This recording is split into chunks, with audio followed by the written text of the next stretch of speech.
Lebanon ও ইসরায়েলের মধ্যে যুদ্ধবিরতি কার্যকর থাকা সত্ত্বেও দক্ষিণ লেবাননে হামলা অব্যাহত রেখেছে ইসরায়েলি বিমান বাহিনী।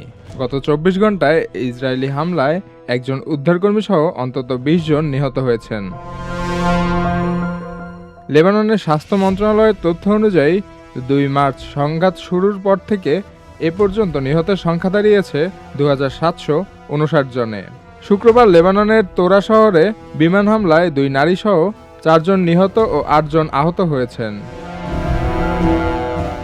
ধ্বংসস্তূপের নিচে নিখোঁজ এক কিশোরীর সন্ধানে এখনও উদ্ধার কাজ চলমান রয়েছে। ব্লাদ শহর থেকে নিখোঁজ ২ যুবকের মরদেহ উদ্ধার করেছে রেড ক্রস। কাগজে কলমে যুদ্ধবিরতি থাকলেও ইসরায়েলি সেনাবাহিনী দক্ষিণ লেবাননের বেশ কিছু এলাকায় নিয়ন্ত্রণ ধরে রেখেছে এবং নতুন করে বাসিন্দাদের এলাকা ছাড়ার নির্দেশ দিয়েছে।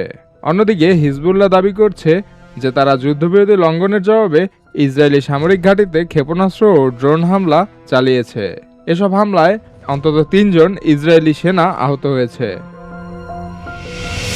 সংঘাতের অবসান ঘটাতে আগামী ১৪ ও ১৫ মে ওয়াশিংটনে দ্বিতীয় পর্বের আলোচনা অনুষ্ঠিত হওয়ার কথা রয়েছে।